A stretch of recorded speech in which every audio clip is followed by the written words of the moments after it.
பிரைஸான இயேசு கிறிஸ்துவின் நாமத்தாலே இந்த காலைவேளை வாழ்த்துக்களும் ஆசீர்வாதம் ஒரு பாடலை பாடி தியானித்து துதித்து நாளை ஆரம்பிப்போம்.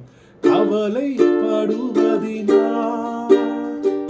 நமது உயரத்திலே, கவலைப்படுவதினா நமது உயரத்திலே, ஒரு முழம் கூட்ட முடியுமா? புது பலன் பெறவும் கூடுமா?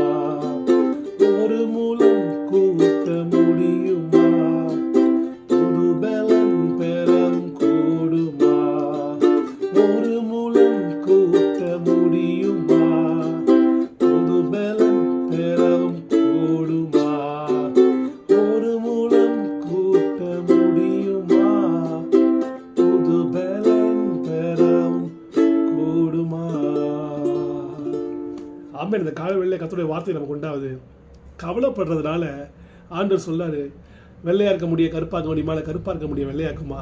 இல்லை உன்னுடைய ஹைட்டில் தான் ஒரு மூலம் கூட்ட முடியுமா? ஒன்றுமே பண்ண முடியாது இருக்க. அப்போ அவ்வளோ அற்பமான ஜீவராசிகள் மனிதர்கள். இப்போ இந்த நிலைமையில் நம்ம இருக்கும்போது ஒன்று சொல்லணும், ஆண்டு என் கவலையெல்லாம் உங்கள் மேலே வச்சிடறேன் ஆண்டவரே, என் பாரத்தில் உங்கள் மேலே வச்சிடறேன். பேதுரு அழகாக சொல்கிறார், 1 பேதுரு 5:7 சொல்லாரு, அவர் உங்களை விசாரிக்கிறவராக இருக்கிற அப்படினால் உங்கள் கவலைகள் எல்லாவற்றையும் அவர் மேலே வைத்து விடுங்கள். இப்போ கவலைகள் இருக்கும், பிள்ளைகளை பற்றி, எதிர்காலத்தை பற்றி, பொருளாதாரத்தை பற்றி, சரீர சுகத்தை பற்றி, பாவத்தோடு போராட்டத்தை பற்றி நிறைய விஷயங்கள் கவலை இருக்கும். எல்லா கவலையும் அவர் மேலே வச்சுருங்க. கர்த்தர் தொடர்ந்து உங்களை நடத்துவாராக. Amen. Stay blessed, be blessed, have a great day, have a godly day. God bless you all.